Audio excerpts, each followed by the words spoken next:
Hello guys, apa kabar? Gua harap lo lagi dalam kondisi yang baik dan semangat buat ngatur finansial. Nah, kali ini gua mau bahas topik yang sering bikin bingung, apalagi buat lo yang baru mulai serius ngatur keuangan. Tabungan versus dana darurat. Mana sih yang harus diprioritaskan? Dan yang gak kalah penting, berapa besar jumlah yang ideal untuk masing-masing? Mungkin lo pernah dengar saran kayak, harus nabung dulu biar punya modal. Atau, dana darurat itu wajib bro, jangan sampai nggak punya. Terus lo bingung sendiri, duit terbatas, mau dialokasikan kemana? Tenang, gue di sini bakal bahas tuntas biar lo makin jelas dan bisa ambil keputusan yang tepat. Apa bedanya tabungan dan dana darurat? Pertama, mari kita bedain dulu konsepnya. Tabungan adalah uang yang lo kumpulkan untuk tujuan tertentu di masa depan, baik jangka pendek, menengah, atau panjang. Misalnya, tabungan buat liburan, beli gadget baru, bayar uang muka rumah, atau bahkan biaya nikah. Intinya, tabungan punya tujuan yang spesifik dan biasanya lo tahu kapan bakal menggunakannya. Sementara itu, dana darurat adalah uang yang disiapkan khusus untuk kejadian tak terduga yang sifatnya mendesak dan penting. Contohnya, tiba-tiba di PHK, ada keluarga yang sakit kritis, motor atau mobil rusak berat, atau atap rumah bocor saat hujan deras. Dana darurat ini ibarat jaring pengaman finansial supaya lo nggak langsung jatuh ke lubang utang saat ada masalah. Nah, dari sini udah kelihatan perbedaannya kan? Tabungan untuk rencana, dana darurat untuk hal-hal darurat yang nggak diinginkan. Tapi kenapa sering timbul konflik? Karena duit lo terbatas, dan kedua hal ini sama-sama butuh alokasi. Mana yang harus diprioritaskan? Ini jawaban singkatnya. Dana darurat harus diprioritaskan dulu sebelum menabung untuk tujuan lain, kecuali kebutuhan hidup sehari-hari. Kenapa? Bayangin gini guys, lo lagi rajin nabung buat beli laptop baru, udah terkumpul setengahnya. Tiba-tiba, lo kecelakaan ringan dan butuh biaya pengobatan. Kalau lo nggak punya dana darurat, otomatis tabungan laptop itu bakal digeral buat cover biaya darurat. Hasilnya, tabungan laptop jadi nol, dan lo harus mulai dari awal lagi. Bahkan lebih parah, kalau tabungannya nggak cukup, lo bisa terpaksa utang atau pakai kartu kredit dengan bunga tinggi. Dengan punya dana darurat, lo bisa mengatasi masalah tanpa mengganggu tujuan tabungan lo yang lain. Hidup jadi lebih tenang karena lo punya penyangga finansial. Menurut survei dari Bank Indonesia 2022, hanya sekitar 30% masyarakat Indonesia yang sudah punya dana darurat yang memadai. Sedangkan data Otoritas Jasa Keuangan (OJK) menyebutkan bahwa literasi keuangan masyarakat masih perlu ditingkatkan, terutama untuk perencanaan risiko. Jadi, prioritas pertama adalah bangun dana darurat dulu. Setelah itu, lo bisa fokus menabung untuk tujuan-tujuan lainnya.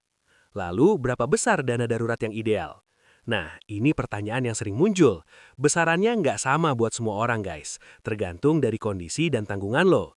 Untuk lo yang masih single belum menikah, idealnya dana darurat senilai 3 hingga 6 bulan pengeluaran bulanan. Kenapa? Kalau lo tiba-tiba kehilangan penghasilan, lo punya cadangan untuk hidup selama periode itu sambil cari pekerjaan baru.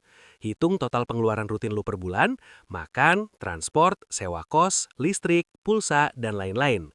Kalau pengeluaran lu sebulan 5 juta, target dana darurat lu adalah 15 juta sampai 30 juta. Untuk lo yang sudah menikah, dual income atau tanpa anak, besarannya mirip, sekitar 3 sampai 6 bulan pengeluaran rumah tangga. Tapi hitungnya dari total pengeluaran bulanan lo dan pasangan. Untuk lo yang sudah punya keluarga, anak atau tanggungan orang tua, ini butuh lebih besar guys. Rekomendasinya 6 sampai 12 bulan pengeluaran bulanan. Kenapa?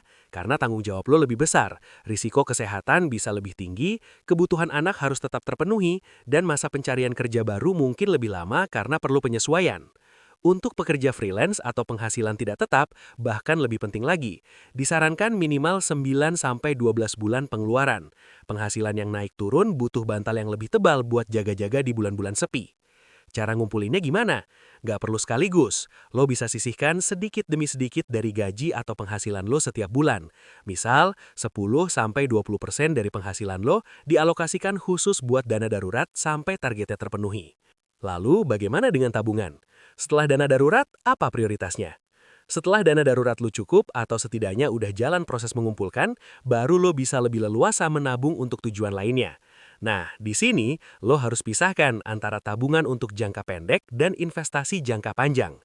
Tabungan untuk tujuan jangka pendek, seperti liburan, beli elektronik, atau renovasi kecil, dana ini bisa lu taruh di instrumen yang aman dan liquid, seperti deposito atau reksadana pasar uang. Pokoknya yang mudah dicairkan dan risikonya minim.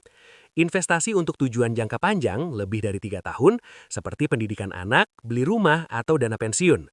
Untuk ini lo butuh instrumen yang potensi imbal hasilnya lebih tinggi buat ngelawan inflasi, misalnya saham, reksadana saham, atau obligasi. Tapi ingat, risikonya juga lebih tinggi, jadi harus disesuaikan dengan profil risiko lo. Intinya, setelah punya jaring pengaman, dana darurat, baru lo bisa meloncat lebih tinggi dan merencanakan masa depan dengan tabungan dan investasi. Tips praktis mengelola keduanya. Pisahkan rekening. Jangan campur aduk. Punya rekening khusus untuk dana darurat dan rekening terpisah untuk tabungan tujuan. Ini bantu lo nggak tergoda utak-atik dana darurat buat hal yang nggak penting. Otomatisasi. Manfaatin fitur auto debit dari bank buat mindahin sejumlah uang ke rekening dana darurat atau tabungan begitu gaji lo cair. Jadi lo dipaksa disiplin. Hidup sesuai budget. Catat pengeluaran dan buat anggaran. Dengan begitu, lo tahu berapa yang bisa lo sisihkan setiap bulannya.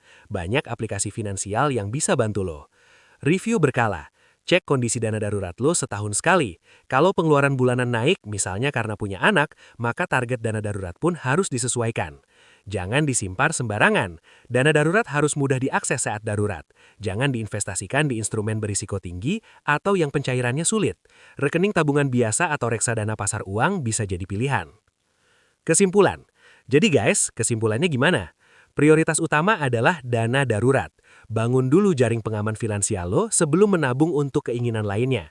Ini fondasi keuangan yang sehat. Besarnya tergantung kondisi, mulai dari 3 bulan pengeluaran untuk yang single, hingga 12 bulan untuk yang berkeluarga atau penghasilan tidak tetap. Setelah dana darurat terpenuhi, baru lo bisa lebih leluasa menabung untuk tabungan dan investasi. Pisahkan antara tabungan untuk tujuan spesifik jangka pendek dan investasi untuk tujuan jangka panjang. Kelola dengan disiplin, pisahkan rekening, otomatisasi, dan hidup sesuai anggaran adalah kunci sukses mengelola keduanya. Intinya, dana darurat itu buat bertahan dalam kondisi badai finansial, sedangkan tabungan itu buat berkembang dan mewujudkan rencana-rencana lo. Keduanya penting, tapi prioritas dan urutannya nggak boleh terbalik. Gimana? Udah jelas kan?